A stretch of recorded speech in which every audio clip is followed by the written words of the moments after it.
Morning, ladies and gentlemen. What's up? We're in Gonzales, Louisiana. Fixing to go do some golfing this morning. Went to bed a little late after hanging with the guys. I went to bed about, 11:30 or so? Yep. And then we got a tee time. Cody and I are big time golfers now. Seems like everybody on the show likes to do a little bit of golfing. So yeah, we're gonna start golfing a lot more this year. We just got to get better at golfing. That way, when we do go golf with our guests, it's like we actually look legit. Yeah. So. Yeah. So last night when we went to bed, I was like, Nate, why do we do this to ourselves? Like, cause we got a 7:40 tee time, and he's like, I guess cause we just love it. It's clear. You gotta live life, man. You know what I mean? I promise tomorrow. So. But the other thing is, we left yesterday morning at like 4 in the morning, and then dug all the way up here and turn right. Yeah, go to the light. Turn right. So we left yesterday morning, Arkansas, Missouri. It's like 31 degrees or something like that, and then we get down here. Like currently, it's in this lane when you get down there. Okay. Currently, it's 70 degrees. So yesterday, when we got down here, it's 85 freaking degrees. We had our sweatshirts on from riding in the truck. It was miserable. Yeah, it was cold yesterday morning when I got in my truck. I was like shivering, and then we got here and got out, and I just started instantly sweating. Yeah. Anyways, we'll see you on the course. We're gonna freaking get her done today. Well, as you can probably notice, we look a little bit different. It's because you can't wear a t-shirt at this golf course, at least. And apparently we're not supposed to play out of one bag. Next time when we go out of town and we go play golf, we're gonna have to start asking questions about, like, do we have to wear pants? Yeah. Can we play out of one backpack? So he's like, yeah, you can only have one, or you gotta have 2 bags for each golfer. Anyways, Cody is like, why don't you just freaking stick your backpack down there and throw some clothes in it? Cody, let's see the freaking outfit, dude. Freaking swimming trunks. Let me pull my socks up. The socks match the shirt kind of with the white speckles. It looks good. Yeah, you look pretty good this morning. Where are we even going? It's par 4, so you can see the hole right over there. Flag. So I'm trying to get into the. Yeah, basically just hit them guys you see. You boys are gonna pay for that. There is a sand trap. I know you're notorious for those. Right there on the left, you see it there? Yeah. Yep.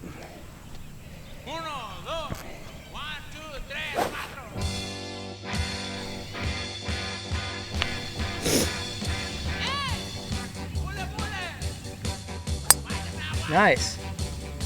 Except the hole's that way. All right, Nace is up.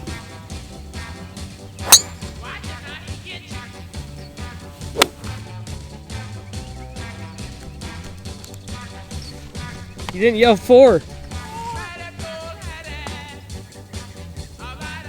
Dang it. Why didn't you just go home?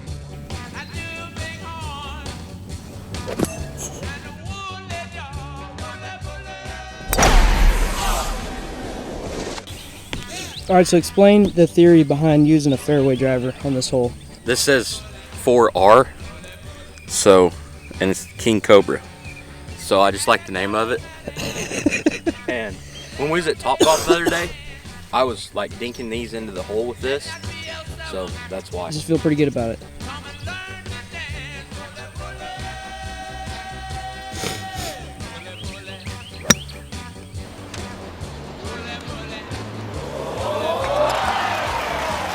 Hole in one. Nice job. Nace, what club are you using? All right, so I'm using the pitching wedge. The reason I'm doing that, it's got a nice stiff angle on it. I'm gonna tee my ball up a little higher, full swing. It's gonna launch it a little higher and drop it right in the hole. Right in the hole, okay? Here we go. It's so tough, but it's worth the reward right here.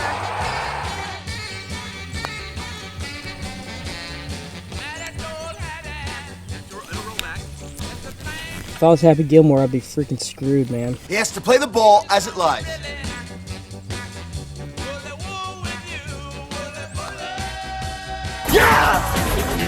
Watch the final hole. Superman's got.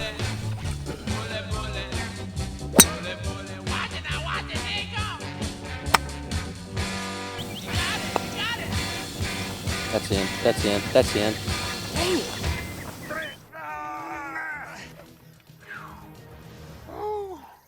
So we met a guy down there, and his named Brandon, and he owns a crawfish company. So he he's a broker. So he don't go out and catch them, but he buys them from the fishermen and then sells them to like restaurants and other people that just want to buy them and cook them in their backyard.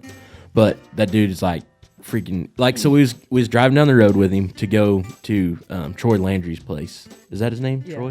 No, that's his dad. His name's Jacob Landry. Jacob Landry. Yeah, that's who we got to see when. And so he owns a boil house, is what I would call it.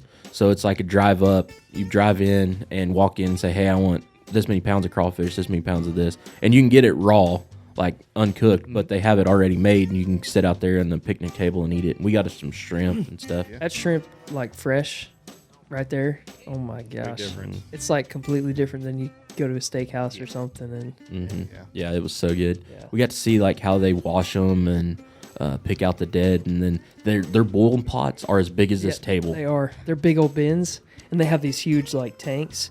They have like a. Did he say like 500 pounds is how much? How many? Holy I don't cow. know. In one basket when they're boiling, I think he said 500 pounds. That is a lot of food.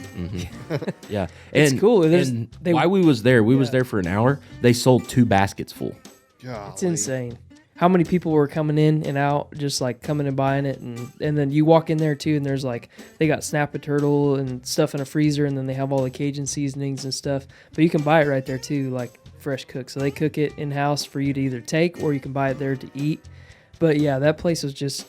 I think so. Brandon was like the #1 crawfish dealer in that part, I guess. But then Jacob Landry got kind of like from the show, he got more well known, and people were like, oh, we're gonna go.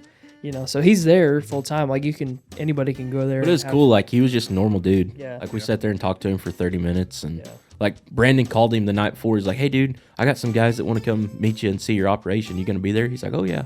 He said, "Bring them down." So we sat there and talked to him, and you would think everybody would come in and just kind of like talk to him, but nobody really ever came and talked to him while we was there. Yeah. Just a regular dude. Is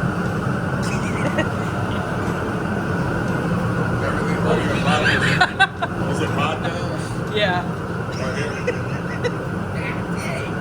What's going on? We're on stage right now. This is the actual stage where the performers are going to be freaking getting it out of the guitar. Yeah. Singing it. Actually, Bailey Zimmerman's playing tonight. As you can see, BZ for the Bailey Zimmerman. But look at the setup here. It's beautiful. Gonzales, Louisiana. Doors open about an hour and a half, and then rodeo starts at 7. So we'll check back in when the rodeo starts. Come on. It's showtime, baby! What's up? Back here, freaking fixing to get her done. So I'm gonna fly the drone, get some cool shots of the fire and pyro. Cody's gonna head up by the bucket chutes. We're gonna get some freaking gangsta stuff. The only bad part is that the sizzle reel, the audio got jacked up, so hopefully it sounds pretty good, but it's fixing to go down. 5 minutes, baby. 5 minutes. We'll see you.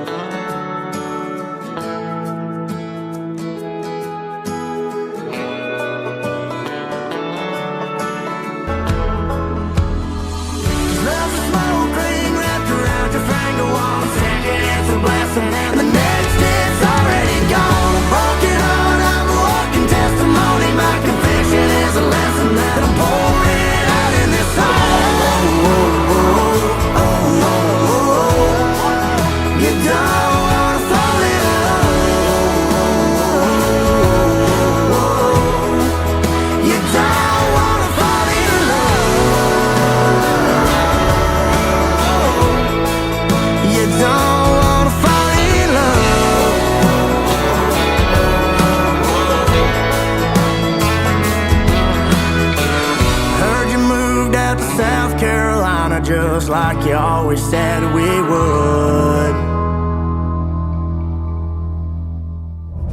Good morning, ladies and gentlemen. What's up? Left the hotel at 9 o'clock because we decided to actually get some sleep this time. Last night I was editing and my freaking eye, if you can see it's swollen, I got like a sty or something going on, so I just could not stare at my computer any longer. So I went to bed about 2:30, slept until like 8, went and grabbed some breakfast, hit the road.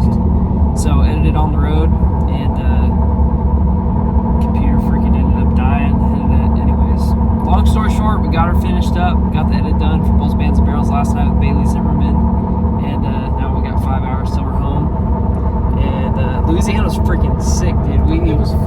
got to meet some really cool people, some new friends. The rodeo was awesome. Concert was great. And yeah, Sunday's always a drag. The long drive back and all the sleep deprivation. Yeah. So Yeah, but Sunday night when you get home, it's always nice to be home. Yeah. In your own bed. get a good night's rest and start the week off strong. So Yeah, for sure. thanks for riding with us along on the first ever Everything Rodeo Road Trip. And I guess we'll see you in the crawl space. See you guys. See you. Thanks for checking in Sticking around. and listening to Another Everything Rodeo Road Trip, baby!